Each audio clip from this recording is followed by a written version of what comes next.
So when you're just starting out in surfing, or to be fair, no matter what level you're at with your surfing, it's really important to know about the tides and how they work. So I suppose the first question is, how long does it take for the tide to come in? Takes the tide just over 6 hours to come in. And to go out? And just over 6 hours to go out, depending how big the tidal range is on that day. How far is the tide going to come up?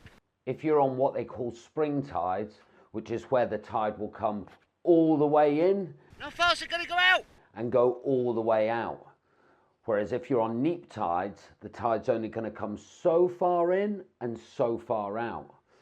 Basically, if you take the sun and the earth, and the moon is either here or here in a nice straight line, this will be when you have your spring tides. And this is where you've either got a full moon or a new moon, meaning you can see all of the moon or very little of it. The moon? And this is your spring tides. Whereas if you've got your sun, your earth, and your moon is either here or here at an angle to the earth, this is where you'll get your neap tides. And this is where the tide will only come so far in and go so far out. Do you mean the moon? The moon. Ha ha, the moon.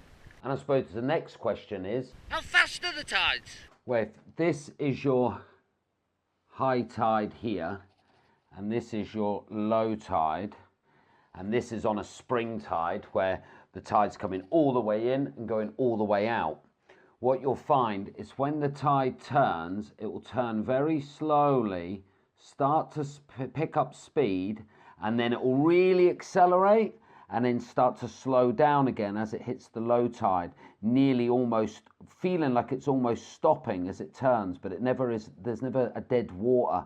It's always on the move. And then as it starts to come in, it will start to accelerate and then go really fast. So through this middle section here, on a spring tide, this water is going to be moving super quick. Whereas if you have a day where the tide, you're on neap tides, and the tide isn't going to come in that far or go out very far, so let's say the tide's only going to come in to here and go out to here, now all of a sudden, when the tide turns, it will start to turn, and by the time it starts to pick up any speed, it's already starting to slow back down again. So on days like this, when you've got neap tides, it'll feel like the tide hangs around that mid-tide most of the day.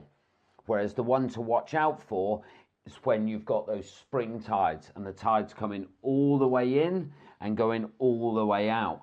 And then, like say, through this middle section, it'll be moving really fast. Oh, that's fast.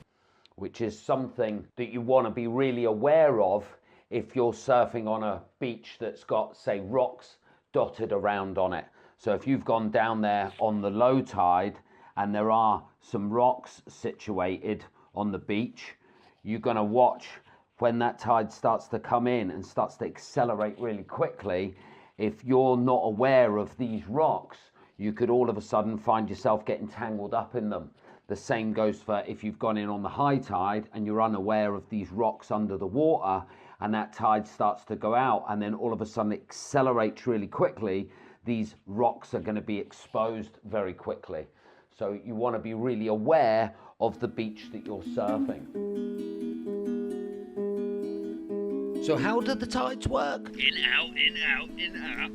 The moon? The moon? But it's daytime.